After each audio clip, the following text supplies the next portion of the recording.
Et alors, on a quand même un problème dans le budget. Il y a deux parties quand même. Hein. Il y a une partie recette, à savoir où sont faits les impôts et à qui. Et il y a une partie de dépenses. Après, où est-ce qu'on met ces impôts, dans quel service public on met ces impôts, dans quel accompagnement au privé on peut mettre ces impôts. Et c'est là où on est totalement en désaccord. C'est sur à qui est-ce qu'on va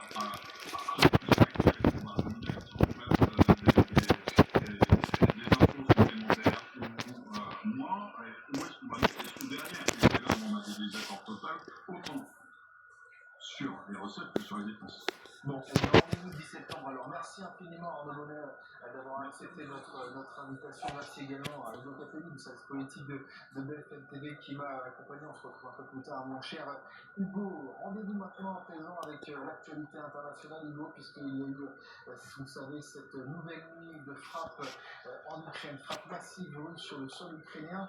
Regardez, frappe jusqu'à Lviv, à l'ouest du pays, 40 missiles balistiques, près de 600 drones qui ont été tirés. On fait le point justement avec Emmanuel. Munies de balais de pelle, ces femmes franchissent le périmètre de sécurité pour nettoyer les gravats après une explosion dans le centre de Lviv. Dans un autre quartier de la ville, les pompiers luttent contre les flammes et viennent au secours des habitants. Là aussi, des explosions ont eu lieu. Une nouvelle frappe russe a eu lieu sur Lviv. Suite à l'attaque à la roquette et au drone, nous avons des dégâts dans 3 districts. Des maisons d'habitation, un entrepôt et un centre de transport qui ont été endommagés. Malheureusement, une personne est tuée et une autre blessée.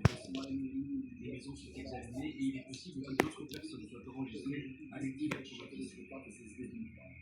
Ces habitants, eux, ont la vie sauve, mais les frappes ravivent leur inquiétude. Après la deuxième explosion, je n'ai pas pu ouvrir la porte. Les voisins couraient partout à la recherche d'un missile qui ouvrait ma porte. J'ai eu tellement peur. C'était horrible. C'était très effrayant. Une fissure est apparue dans l'immeuble. Il risque de s'effondrer. Si d'autres attaques se produisent, il s'effondrera certainement. Selon l'armée de l'air ukrainienne, 574 drones et 40 missiles balistiques de croisière ont été tirés par la Russie pendant la nuit de mercredi à jeudi. La plupart interceptés par les... Arrête de me filmer! Sur ces photos réalisées par le bureau du procureur régional, des bâtiments détruits dans une zone industrielle de près de chez vous. Volodymyr Zelensky indique que des missiles de croisière ont été lancés contre une entreprise américaine. Tu veux dans demain? Tu veux dans demain? Pour analyser tout cela, on n'est pas surpris, bien sûr, des frappes russes. Et d'ailleurs, la diplomatie russe explique finalement que les garanties de sécurité proposées par le camp occidental à du matériel militaire en Ukraine, de l'OTAN, qu'il ne soit pas des hommes présents, serait totalement inenvisageable pour la Russie. Oui, mais effectivement, tout est lié, c'est-à-dire que la Russie estime qu'elle a l'avantage militaire et que donc elle peut pousser son avantage sur le front dans le Donbass et en frappant effectivement les principales villes jusqu'à frapper les villes les plus à l'ouest. Lviv, c'est pas très très loin de la frontière polonaise au final. Et donc effectivement, avec le message très clair que finalement les Ukrainiens doivent capituler ou sinon subir des frappes et une avancée militaire.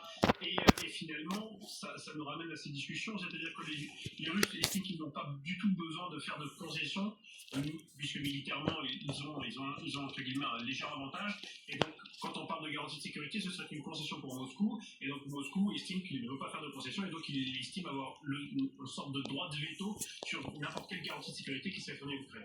Uric, on était optimiste quand on a vu les leaders européens finalement à la Maison-Blanche avec Donald Trump. Plus les jours passent, plus finalement cette hypothétique rencontre entre Zelensky et Poutine s'éloigne quand même.